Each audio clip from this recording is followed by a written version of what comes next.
1947 سے پہلے جو برٹش گورنمنٹ تھی جس نے یہاں پہ قبضہ کیا ہوا تھا،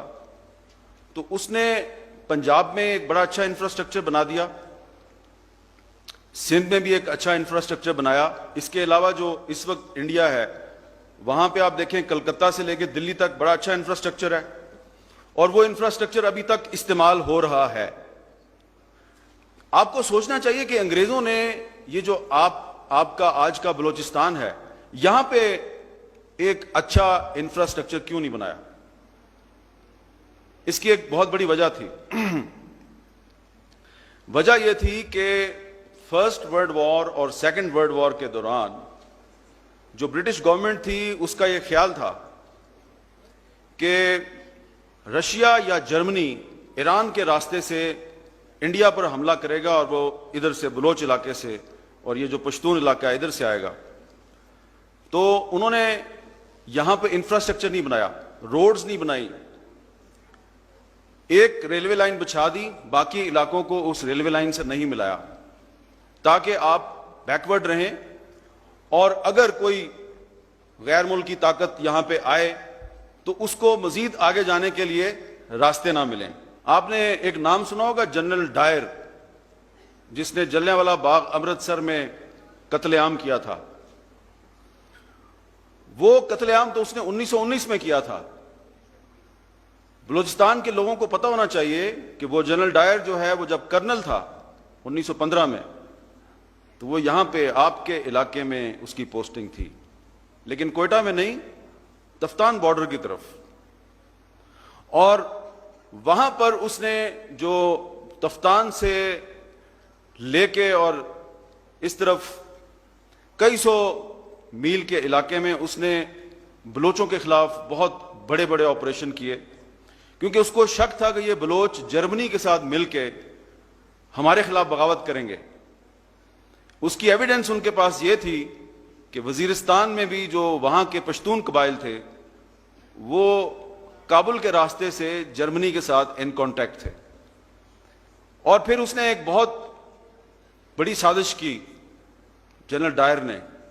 جس کے اثرات کبھی کبھی ہمیں آج بھی محسوس ہوتے ہیں، اور وہ سازش یہ تھی کہ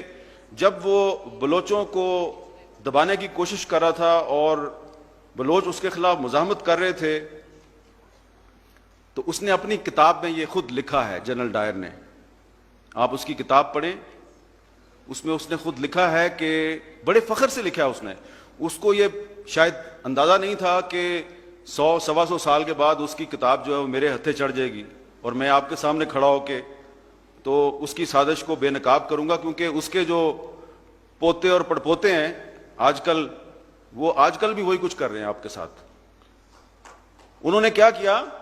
جنرل ڈائر صاحب نے اپنی کتاب میں کیا لکھا؟ انہوں نے لکھا کہ میں نے پھر بلوچوں کو قابو کرنے کے لیے ان میں فرقہ وارانہ فسادات کے بیج بوئے اور ان کو شیعہ سنی کی بنیاد پہ لڑانا شروع کیا، اور وہ کوئٹہ سے اس نے لوگ منگوائے، ان کو بھی انکریج کیا، اور بلوچوں میں بھی اپنا گروپ پیدا کیا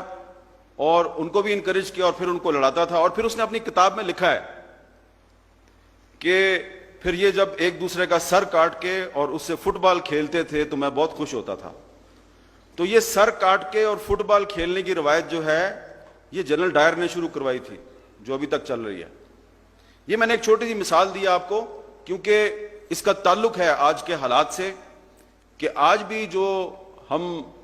فرقہ وارانہ کشیدگی کا اور ٹیررزم کا شکار ہیں، اس میں بہت سی طاقتیں ملوث ہیں، اور جب آپ ان کی جڑوں کو تلاش کرنے کی کوشش کریں گے